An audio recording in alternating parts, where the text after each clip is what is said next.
Welcome back to Mike's Gun World.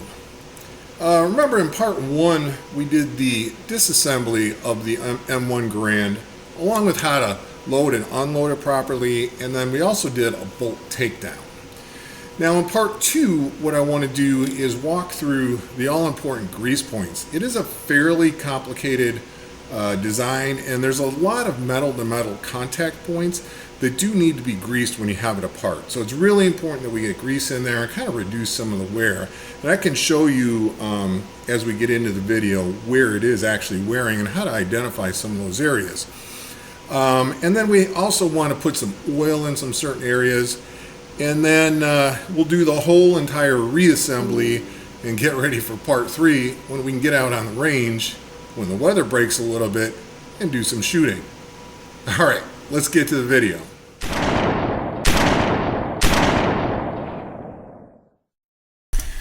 Hey, if you're liking our videos, you're liking our content, please hit like, subscribe, leave some comments down below. I try to get back to you as quickly as possible, and I always do appreciate the feedback.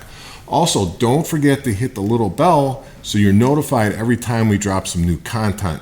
Finally, you can follow us on Facebook at Mike's Gun World, and if you need to reach me directly, you can hit me up at mikesgunworld@gmail.com. All of your support is always appreciated. Okay, now let's get to the video.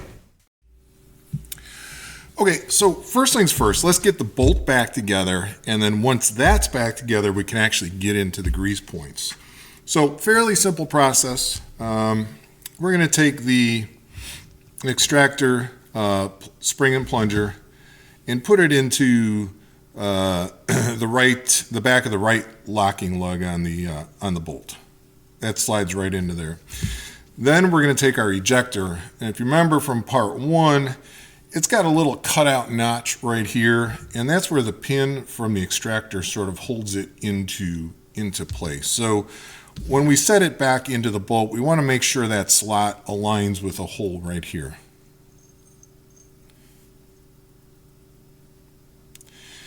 And then finally, we want to get our firing pin in, and that just slides into the back. And it's grooved back here so it fits in only one way.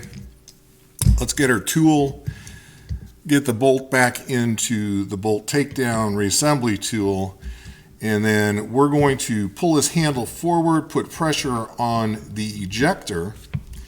Make sure you're not putting any pressure on this plunger underneath because we want to get the extractor back in place.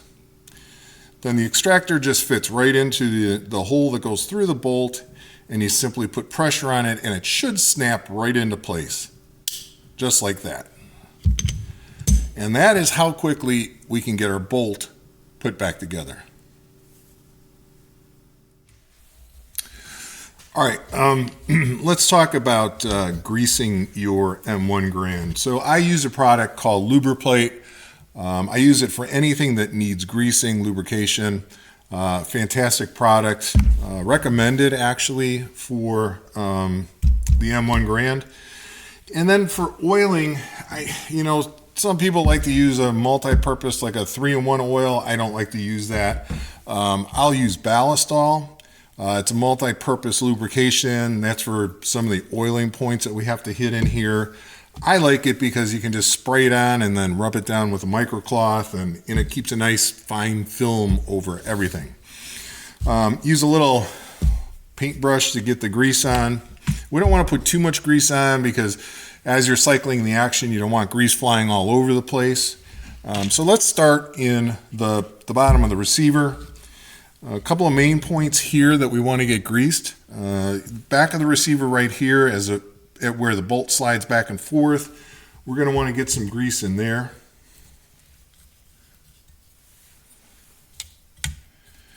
And then on the bottom of the barrel right here where the op rod comes in contact with the barrel, we're going to want to get some grease along there too. And you can see there's already like wear marks in here from the op rod as it's been sliding back and forth. So we'll get a light coat of grease on there. Then when we flip the receiver over, the op rod channel right here, we need to grease that.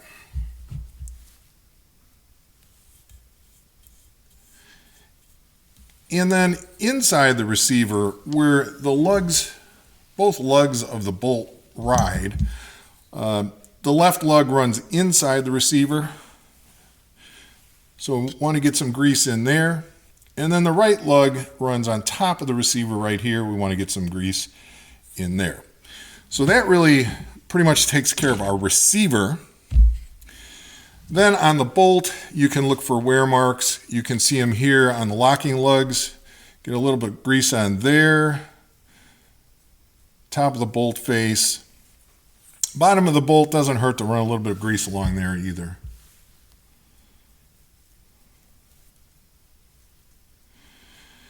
And then the final grease point is on the op rod itself. So where the bolt lugs sit right here, even though we did put a little bit of grease on the bolt lugs, we're going to get a little bit of grease in that channel there. Now that's really it for greasing your M1, but there's a few points that need oil, and really that's the op rod spring is a great place to just, like I said, some people just put 3-in-1 oil in there. What I like to do is I'll take my ballistol and spray it on there just like that, all along the op rod guide, the follower guide, I'm sorry, and the op rod spring. And then I just take a microfiber and kind of wipe it down and take the major hunks of oil off of there, and it'll just leave a nice fine coating of oil everywhere on there. Okay, and then the last place, we're not done with greasing. I apologize. We do have to grease inside the trigger group. We want to grease anything that you see wearing on the hammer. A little too much on there. So the front of the hammer right here, you can see a lot of wear. Put a little bit of light grease there. And then the locking mechanism for the hammer and the sear, that's got some wear in there too. So we want to get a little bit of light grease in there. Now we're definitely done with greasing. Okay, and then as far as oil goes, got to be a little bit more careful here. We don't want to be quite as liberal with it, but the hammer pin back here, we just want to get some oil in here. Just wipe that down. I like the ballistol for the fact that it is really kind of an all-covering type of oil, and you can wipe the excess off with a microcloth. Okay, so that's really your main grease points for an M1 Garand. Okay, so now that we're properly lubricated, let's start putting our M1 back together. Close up my grease over here. First thing we want to do is get this front handguard back on, slides over the barrel, and then just locks into place there on this middle barrel band. Then we want to slide the gas cylinder back onto the barrel.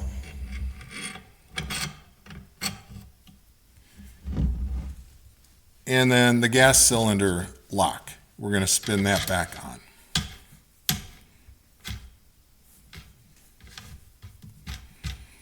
And it's going to go about a half a turn too far, so you want to back it off and line it up so we can get our gas cylinder screw in place. Now screw that in, lock everything down. You can use a screwdriver for this or the trusty GI tool that we use to take it down with. And just tighten down the screw. All right, now that we have the gas cylinder back in place, we do want to get the bolt back in place. And that's fairly simple. reverse of how we took it out. It goes in on a little bit of angle, and then just got to kind of work it in there a little bit, and you can see the bolt is sliding as it should. Next, we want to get our op rod back in place. That slides into the gas cylinder. That slides into the gas cylinder here. And then remember, back at the rear of the where the operating rod slides here, there's a little notch, and we want to hook the op rod onto the right lug of the bolt, and it just drops into place. And that's all sliding the way it should be. All right, next we're going to get all the components that fit with this one pin inside the magazine here. So we're going to get the op rod catch. You can see a little tang goes down here, that goes to the bottom. And then inside here, inside the receiver, this is the release right here. There's a release for the clip, and we want that sitting underneath that and in place right here. Then we want the bullet guide. That just snaps into place on the front of the receiver right here. Really the front of the magazine. It just snaps into place.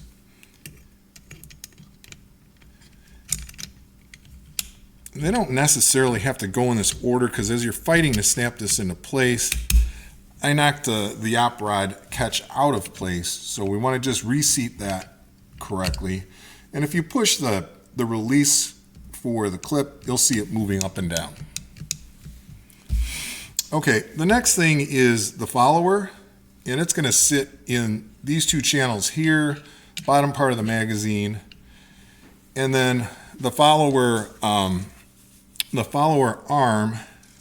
it's got two tangs that slide into the follower, and it drops into place on the op rod catch right there. So what I like to do is just hold the follower up like I'm doing right now.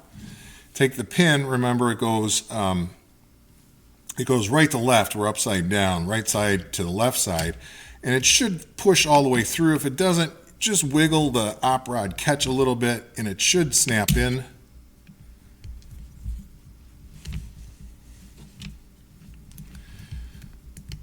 There we go. And that's all in place now. Okay, finally we do want to get the operating rod spring and the follower all in place.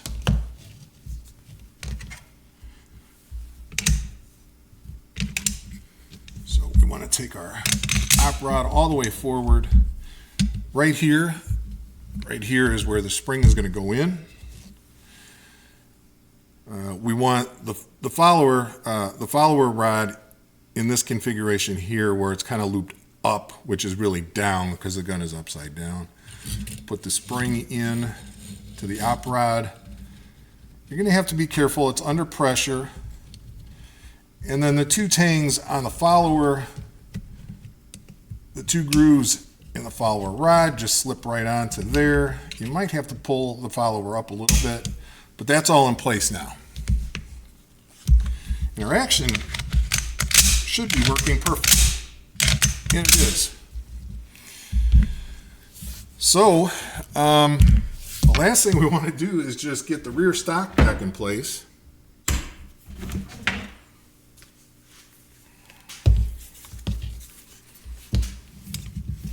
And that fits just like this.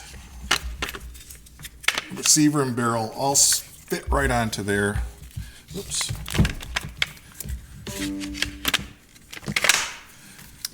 Okay, just like that. Okay, and then getting the trigger group back in, it's fairly easy. Sometimes it can get a little tricky on you.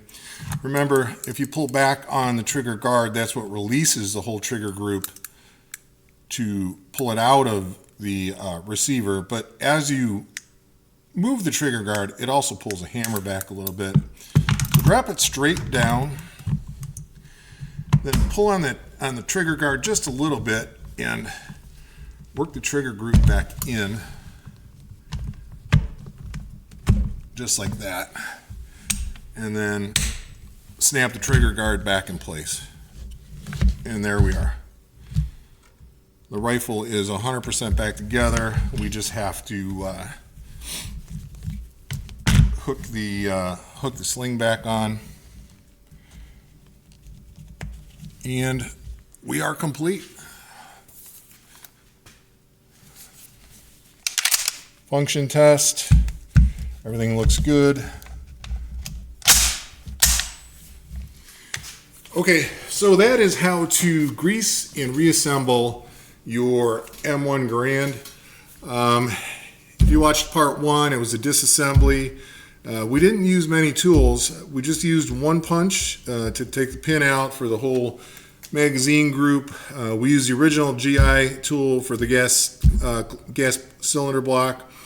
Then I did use this one thin little punch when we were taking down the bolt because the plunger and spring wouldn't come out from behind the extractor. We used some ballistol for oiling and then lubriplate for hitting the grease points.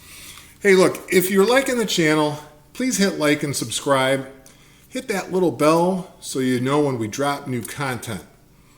Listen, all of your support is always very much appreciated.